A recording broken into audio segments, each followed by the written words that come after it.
اللہ الرحمن الرحیم وقالت اور کہا طائفۃ ایک گروہ نے من اہل الکتاب اہل کتاب میں سے آمینو ایمان لے آؤ بالذی اس پر جو انزل نازل کیا گیا ہے علی الذین ان لوگوں پر آمنو جو ایمان لائے وجہ النہار دن کے آغاز میں دن کا چہرہ دن کا آغاز وکفرو اور کفر کر دو آخرہ دن کے آخر میں لعلہم شاید کہ وہ یرجعون پلٹ جائیں۔ یہودیوں نے مسلمانوں کو گمراہ کرنے کا ایک اور منصوبہ بنایا۔ وہ کہنے لگے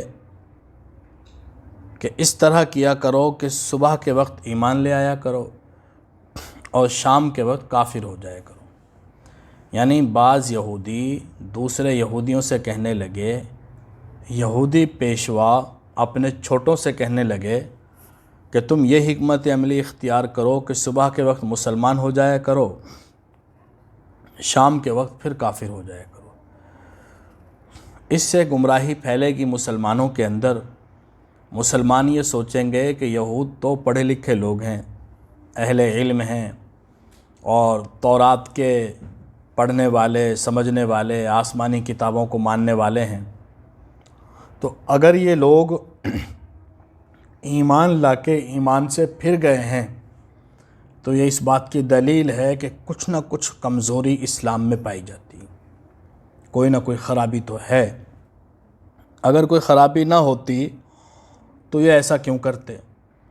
ظاہر بات ہے کہ اگر کوئی بڑا آدمی، سمجھدار آدمی کسی کے ساتھ تعلق بنا کر تعلق ختم کر لے، چاہے وہ کسی منصوبے کے تحت ہی کیا ہو، لیکن لوگوں کے اوپر بہرحال اس کا منفی اثر ضرور پڑتا ہے۔ ایک خاتون ہے، آپ اپنی مثال لے لیں کہ ایک خاتون ہے، اس کے ساتھ 8-10 اچھی پڑھی لکھی خاتون اٹھتی بیٹھتی تھیں، اس کے ساتھ جڑی ہوئی تھیں، وہ ایک ایک کر کے اسے سب چھوڑ گئیں، اور چاہے چھوڑنے میں وہ سب غلط تھیں، وہ ٹھیک تھی، وہ سب غلط تھیں، ایک ایک کر کے سب الگ ہو گئیں اپنی غلطیوں کی وجہ سے، اپنی طبیعت اور مزاج کی وجہ سے۔ لیکن کہنے والے تو کہیں گے نا، اور سوچنے والے تو سوچیں گے کہ پتہ نہیں اس کے اندر کیا ایسی خرابی ہے، کیسا ہے، کون سے ایسے اخلاق ہیں کہ جن کی وجہ سے سب اس کو چھوڑ کر چلی گئی ہیں۔ یہ کوئی معیار نہیں ہے، یہ لازمی نہیں ہے کہ اگر کسی کو کوئی چھوڑ دے تو چھوڑنے والے برحق ہیں، یہ غلط ہے۔ نبی کریم صلی اللہ علیہ وسلم کو ماننے والے سادہ لوگ تھے، سادہ لوگ، غریب، غرباء، مساکین، غلام، گرے پڑے جن کو لوگ کہتے تھے، وہ بیچارہ طبقہ حضور علیہ السلام پر ایمان لایا، اور تقریباً سب نبیوں کے ساتھ ایسا ہی معاملہ تھا۔ اور یہی اعتراض تھا مکے والوں کا، بڑے لوگوں کا، سرداروں کا، کہ یہ عجیب معاملہ ہے کہ اسلام لانے کے بعد ہر چھوٹا اور بڑا ایک جیسا ہو جاتا ہے، ہر غریب اور امیر ایک جیسا ہو جاتا ہے۔ بھلا یہ لوگ بلال اور یہ عمار اور اس طرح کے جو غریب غرباء ہیں، یہ بھلا ہمارے ساتھ بیٹھنے کے قابل ہیں؟ وہ اس غلط فہمی میں مبتلا تھے کہ ہم جس چیز کو مانیں گے بس وہ برحق ہونی چاہیے، یعنی خود کو علامت سمجھتے تھے معیار کی، ہم جدھر کو ہو جائیں گے بس وہی حق ہے، حالانکہ حق تو اللہ رب العزت کا بتایا ہوا راستہ ہے، اس پر اگر حبشے کا بلال چلے تو وہ سیدنا بن جاتا ہے، اور اگر اس کے اوپر کوئی سردار چلے اس کی عظمت میں اور اضافہ ہو جاتا ہے۔ تو یہ کوئی معیار تو نہیں ہے، لیکن کمزور لوگوں کے دلوں میں بہرحال شکوک و شبہات پیدا ہو جاتے ہیں، کمزور لوگوں کے دلوں میں۔ یہی وہ کہتے تھے کہ اگر ہم یہ حکمت عملی اختیار کریں گے تو سادہ دل مسلمان بہک جائیں گے، تو انہوں نے یہی طرز عمل اختیار کیا۔ حضور علیہ السلام کے پاس آتے، کلمہ پڑھتے، مسلمان ہو جاتے، اور شام کے وقت پھر کافر ہو جاتے۔ مسلمانوں کے اندر انتشار پھیلانے کے لیے کہ یہ تو صبح صبح ایمان لایا تھا، اگر یہ سازشی ہوتا، بدنیت ہوتا تو ایمان ہی کیوں لاتا، ایمان لانے کے بعد دوبارہ کفر کی طرف چلا گیا تو مطلب یہ ہے کہ کوئی نہ کوئی خرابی تو ہے۔ یہ ان کی منصوبہ بندی تھی، اس میں وہ کامیاب نہیں ہوئے۔ صحابہ کے دلوں میں جو ایمان تھا وہ پہاڑوں جیسا مضبوط ایمان تھا، آسمانوں جیسی اس کی بلندی تھی۔ صحابہ کے اخلاق، وہ ان کا طرز عمل، ان کی زندگی، ان کے دلوں میں جو یقین تھا وہ ایسا تھا جیسے پہاڑ مضبوط ہوتے ہیں، جفا کش ایسے تھے جیسے اونٹ جفا کش ہوتا ہے، اور بلند پروازی ان کی ایسی تھی کہ جیسے آسمانوں کی بلندی ہوتی ہے، اور عاجزی ایسی تھی جیسا کہ زمین بچھی ہوئی ہوتی ہے۔ زمین کی سی عاجزی، اونٹ کی سی جفا کشی، پہاڑوں کی سی مضبوطی اور آسمانوں جیسی بلندی۔ وقال طائفۃ من اہل الکتاب، کہا ایک گروہ نے اہل کتاب میں سے،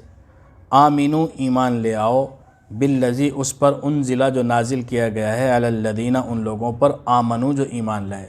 ایمان والوں پر جو کچھ نازل کیا گیا ہے اس پر ایمان لے آؤ۔ کب؟ وجہ النہاری، دن کے آغاز میں۔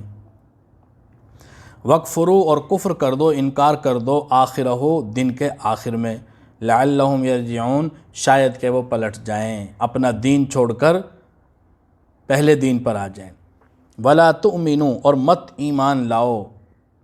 الا مگر، لمن اس کے لیے، مت یقین کا اظہار کرو، مت ایمان کا اظہار کرو، مت ایمان لاؤ، الا مگر، لمن اس کے لیے، تبع دینکم جو پیروی کرے تمہارے دین کی، جو پیروی کرے تمہارے دین کی۔ یہ کہا کرتے تھے کہ سچے دل سے جو ایمان لانا ہے اور ایمان کا اظہار ہے وہ صرف اپنوں کے سامنے کرنا ہے، کسی مسلمان کے سامنے نہیں کرنا۔ اپنے جو دل کا صحیح حال ہے وہ اپنوں کے سامنے کھولنا ہے، کسی مسلمان کے سامنے نہیں کھولنا۔ اپنوں کو بتاؤ کہ ہم کس دین پر قائم ہیں، اور وہ ظاہر بات ہے کہ یہودیت پر قائم ہیں، تو اپنے دین کا اظہار صرف اپنے ماننے والوں کے سامنے کرو، کسی مسلمان کے سامنے نہیں۔ اللہ رب العزت فرما رہے ہیں، قل، آپ فرما دیجئے، اپنے پیغمبر کو فرمایا کہ آپ فرما دیجئے، ان الہدا، بے شک ہدایت، سیدھا راستہ، ہدی اللہ، اللہ کا راستہ ہے، سیدھا راستہ اللہ کا راستہ ہے، سیدھا راستہ اللہ کا راستہ ہے۔ وہ تو یہ کہتے کہ اپنے دین کے علاوہ کسی دین پر ایمان نہ لاؤ، بس اسی کا اظہار کرو، اور وہ بھی اپنوں کے سامنے کرو، غیروں کے سامنے اس کا اظہار نہ کرو۔ حالانکہ اللہ تعالیٰ فرما رہے ہیں، حالانکہ ہدایت جو ہے وہ صحیح معنوں میں اللہ کی ہدایت ہے، اور وہ ہے کہ جو نبی کریم صلی اللہ علیہ وسلم لے کر آئے ہیں۔ وہ یہ کیوں کہتے تھے کہ اپنے ایمان اور یقین کا اظہار صرف اپنوں کے سامنے کرو؟ کہتے ہیں کہ اس وجہ سے ان یعطا احد، یہ کہ دے دیا جائے کسی اور کو، مثلا اس کے مثل، ما اوتی تم جو دیا گیا ہے تم کو۔ کہتے بھلا یہ کیسے ہو سکتا ہے کہ جو فضل، جو شرافت، جو نبوت، جو رسالت اور پیغمبری تم کو دی گئی، یعنی تمہارے خاندان میں تھی، وہ کسی اور کو دے دی جائے؟ گویا کہ یہ ٹھیکیدار بنے ہوئے تھے، یعنی جو کام اللہ رب العزت کے ہیں ان کو بھی انہوں نے اپنے ذمے لیا ہوا تھا۔ گویا کہ یہ چاہتے تھے کہ رسالت بھی اس کو ملے جس کو ہم چاہیں، نبوت اس کو ملے جس کو ہم چاہیں، تو یہ اللہ رب العزت کا کام ہے، اللہ تعالیٰ جس کو چاہتا ہے وہ دیتا ہے۔ تو انہوں نے وجہ بھی بیان کر دی، اس وجہ سے یہ کرتے تھے یہ طرز عمل اختیار، ان یعطا احد، یہ کہ دے دیا جائے کسی کو مثل ما اوتی تم جو دیا گیا ہے تم کو، او یحاجوکم، یا یہ کہ وہ جھگڑا کریں گے تم سے، عند ربکم، تمہارے رب کے ہاں۔ کہتے تھے کہ اگر تم نے یہ حق باتیں مسلمانوں کو بتا دیں تو یہ اللہ رب العزت کے ہاں تم سے جھگڑیں گے، اللہ رب العزت کے ہاں تم سے جھگڑیں گے، اللہ تعالیٰ کے ہاں بتائیں گے اس بات کو کہ ان کو تو معلوم تھا کہ ہمارا دین برحق ہے، مسلمانوں کا دین برحق ہے، اس کے باوجود یہ ایمان نہیں لاتے تھے، یہ تمہارے لیے قیامت کے دن گواہ بن جائیں۔ کتنی بڑی بے وقوفی کی بات ہے۔ بھلا بتاؤ اگر مسلمان ان کے خلاف گواہ نہ بنیں اور ان کے سامنے، اللہ کے سامنے ان کے خلاف بحث مباحثہ نہ کریں، جھگڑا نہ کریں، دلیل نہ بنائیں ان کے اس عمل کو، تب کیا اللہ تعالیٰ کو معلوم نہیں ہے؟ تو کیا اللہ تعالیٰ سے چھپی ہوئی ہیں یہ باتیں؟ نعوذ باللہ۔ تو اللہ تعالیٰ کے تو سامنے ہر بات ہے، یہ بتائیں یا نہ بتائیں اللہ کو تو معلوم ہے۔ لیکن ان کی کم ہمتی، پست ہمتی اور گراوٹ کی انتہا تھی کہ کہتے تھے کہ مسلمانوں کو نہ بتاؤ ورنہ اسی بات کو اللہ تعالیٰ کے ہاں بنیاد بنا لیں گے، اسی کو دلیل بنا لیں گے تمہارے خلاف۔ قل آپ کہہ دیجئے ان الفضل بے شک فضل بید اللہ اللہ کے ہاتھ میں ہے، یؤتی ہی وہ دیتا ہے اسے من یشاء جس کو چاہتا ہے۔ یہ فضل اللہ کا ہے،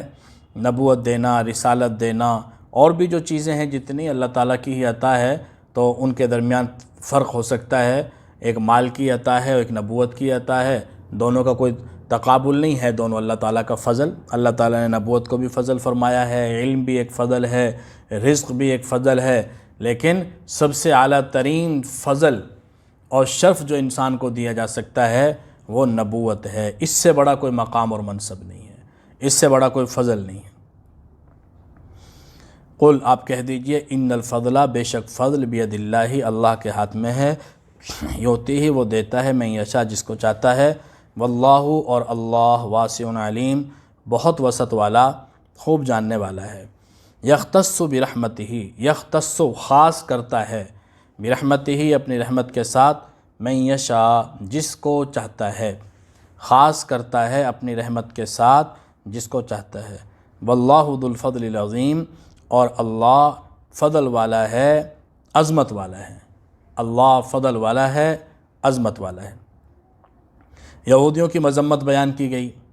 ان کا طرز عمل بیان کیا گیا۔ اگلی آیت میں بیان فرما رہے ہیں کہ ہر یہودی ایک جیسا نہیں ہے، ہر یہودی ایک جیسا نہیں ہے، قوم ہونے کی حیثیت سے تو وہ ساری قوم بگڑی ہوئی تھی، لیکن اس میں کچھ افراد بہت اچھے بھی تھے، جیسے عبداللہ بن سلام رضی اللہ تعالیٰ عنہ ایمان لے آئے تھے، یہودی عالم تھے اور سچے پکے مسلمان تھے، تو اللہ تعالیٰ ان کی فضیلت بیان فرما رہے ہیں۔ وَمِنْ أَهْلِ الْكِتَابِ اور اہل کتاب میں سے بعض، من وہ ہیں، ان تأمنہ اگر تو امانتاً رکھ دے اس کے پاس، بقنطارٍ ایک خزانہ، ایک ڈھیر، یؤدیہ وہ ادا کر دے گا اس کو، الیک آپ کی طرف۔ بعض اہل کتاب ایسے ہیں کہ اگر آپ ان کو ڈھیروں مال دے دیں، قنطار ڈھیروں مال اسے دے دیں امانتاً، تو وہ آپ کو لوٹا دے گا۔ وَمِنْ أَهْلِ الْكِتَابِ اور اہل کتاب میں سے بعض، من تبعیضیہ ہے، بعض کا معنی دیتا ہے، اور اہل کتاب میں سے بعض وہ ہیں، من وہ ہیں، ان تأمنہ اگر امانت رکھیں آپ اس کے پاس، بقنطارٍ ایک مال کا ڈھیر، یؤدیہ وہ ادا کر دے گا اس کو، الیک آپ کی طرف، وہ ادا کر دے گا اس کو آپ کی طرف، یعنی امانت میں کسی قسم کی خیانت نہیں کرے گا اور پورا کا پورا لوٹا دے گا۔ وَمِنْهُمْ اور انہی میں سے بعض، من وہ ہیں، ان تأمنہ اگر امانت رکھیں آپ اس کے پاس، بدینار ایک دینار، ایک دینار، لا یؤدیہ وہ ادا نہیں کرے گا اس کو۔ بعض ایسے ہیں کہ ان کے پاس آپ ڈھیروں مال بھی رکھ دیں تو وہ اسے چوں کا توں واپس کر دیں گے، اور بعض ایسے ہیں کہ اگر آپ ان کو ایک دینار بھی دے دیں، کیا حیثیت ہے ایک دینار کی، اگر ایک دینار بھی دے دیں تو لا یؤدیہ الیک وہ ادا نہیں کرے گا آپ کو، الا مگر ما دمتا جب تک ہمیشہ رہیں آپ، علیہ اس پر، قائماً کھڑے، جب تک کہ ہمیشہ رہیں آپ اس پر کھڑے، جب تک آپ اس پر ہمیشہ مکمل مستقل طور پر کھڑے نہ ہو جائیں جا کے، مگر جب تک کہ آپ کھڑے نہ رہیں اس پر دائماً مستقل، جب تک آپ اس پر مستقل کھڑے نہ ہو جائیں، آپ اس کے پاس جا کے جم نہ جائیں، ما دمتا جب تک مسلسل نہ رہیں آپ، علیہ اس پر، قائماً کھڑے، جب تک آپ اس پر مکمل طور پر دھرنا نہیں دے دیں گے، وہاں بیٹھ نہیں جائیں گے، اٹھنے کا نام نہیں لے، وہ ایک دینار بھی واپس کرنے کے لیے تیار نہیں ہوگا۔ یہ کعب بن اشرف یہودی تھا، اس نے ایسا ہی کیا، کسی کا ایک دینار دینا تھا تو وہ بھی اس وقت تک نہیں دیا جب تک کہ وہ آدمی وہاں بیٹھ نہیں گیا جم کے، جی میں تو لے کے جاؤں گا، میرے پاس تو ہے نہیں، میں تو لے کے جاؤں گا۔ وہ جب ایک دینار کے لیے اس نے ڈیرا ڈالا، وہاں بیٹھ گیا، دھرنا دیا، تب جا کے اس نے وہ نکالا۔ تو یہودیوں میں سے ہی کعب بن اشرف ہے، یہودیوں میں سے ہی عبداللہ بن سلام ہے، لیکن عبداللہ بن سلام کی نیت کیسی تھی، ان کا طرز عمل اللہ نے بتایا، اور کعب بن اشرف کی نیت کیسی تھی اس کا طرز عمل بھی بتایا۔ ذالک یہ اس وجہ سے ہے، بِأَنَّهُمْ کہ بے شک انہوں نے، قالو کہا، یہ ایسا کیوں کرتے ہیں کہ 1 روپیہ بھی دینے کے لیے تیار نہیں ہے کسی کا، یہ ایسا کیوں کرتے ہیں؟ قالو کہ انہوں نے کہا لیس علینا نہیں ہے ہم پر کوئی فی الامیین ان پڑھوں کے معاملے میں سبیل کوئی راستہ نہیں ہے ہم پر، ان پڑھوں کے معاملے میں کوئی راستہ، کوئی الزام ہمارے اوپر ان پڑھوں کے معاملے میں نہیں ہے۔ یہ جو یہودیوں کے علاوہ جتنے لوگ ہیں ان کا ہم جو مرضی کھا جائیں، جو مرضی بگاڑ دیں، جو مرضی اجاڑ دیں، ہم سے اللہ تعالیٰ پوچھنے والا نہیں ہے، ہمارے اوپر اس کا کوئی سبیل، کوئی راستہ، کوئی الزام، کوئی ہم سے لین دین نہیں ہے۔ مطلب یہ ہے کہ سمجھتے ہیں کہ یہودیت وہ قوم ہے کہ اگر انسانوں کا مال بھی کھا جائیں، دوسرے انسانوں کا، ان کے جان مال کا نقصان کر دیں، کچھ بھی کر دیں تو ان کو اللہ تعالیٰ نہیں پوچھے گا۔ اسی نظریے اور فلسفے کے تحت انہوں نے پوری دنیا کے اوپر قبضے کی منصوبہ بندی کی ہوئی ہے، اور اس میں سب سے پہلے فلسطین اور پھر آس پاس کے ممالک، جس کے لیے اس نے اپنا کام شروع کر دیا ہے باضابطہ طور پر۔ ایک بہت بڑی جنگ چھڑنے کو ہے، بہت حالات خراب ہونے کو ہیں، اور اسرائیل سارے عربوں کو ایک ہی لاٹھی سے ہانکنا شروع کر دے گا بہت جلد۔ آپ دیکھیں گے چند دنوں میں سعودی عرب بھی تسلیم کر لے گا، باقی عرب ممالک بھی تسلیم کر لیں گے۔ ابھی تو بڑی بڑی باتیں کی جا رہی ہیں، کہتے ہیں ہم تسلیم نہیں کریں گے، ہم نہیں مانیں گے، ہم بالکل ساتھ نہیں دیں گے، یہ سب کچھ ہوگا۔ وَيَقُولُونَ اور کہتے ہیں علی اللہ اللہ پر، الکذبہ جھوٹ، اللہ پر جھوٹ کہتے ہیں، یعنی اللہ پر بہتان باندھتے ہیں۔ وَهُمْ يَعْلَمُونَ اور وہ جانتے ہیں۔ اللہ پر بہتان، یہ اللہ کی طرف ہی اللہ پر الزام لگانا ہے نا، گویا کہ ہمیں اللہ تعالیٰ نے یہ اختیار دیا ہوا ہے، ہم کسی کے ساتھ کچھ بھی کرتے رہیں، ہم سے اللہ تعالیٰ نہیں پوچھے گا۔ یہ اللہ تعالیٰ کے اوپر بہت بڑا بہتان ہے، اللہ تعالیٰ کے معاملے میں جھوٹ بولا جا رہا ہے۔ وَهُمْ يَعْلَمُونَ وہ جانتے ہیں، وہ یہ جانتے ہیں کہ اللہ تعالیٰ نے ایسا کوئی سبیل ان کو نہیں دیا، ایسا کوئی ان کے پاس حق نہیں ہے، اور وہ یہ بھی جانتے ہیں کہ اس طرح کرنے کا وبال کیا ہے، کیونکہ کتابوں میں سب کچھ لکھا ہوا ہے، وہ اللہ تعالیٰ کی بھیجی ہوئی کتابیں ہیں، اللہ کے پیغمبروں کی لائی ہوئی کتابیں ہیں، تو ان کے جو یہ غلط بیانیاں ہیں یہ ان کی ذاتی ہیں، یہ نہ تورات کی تعلیم ہے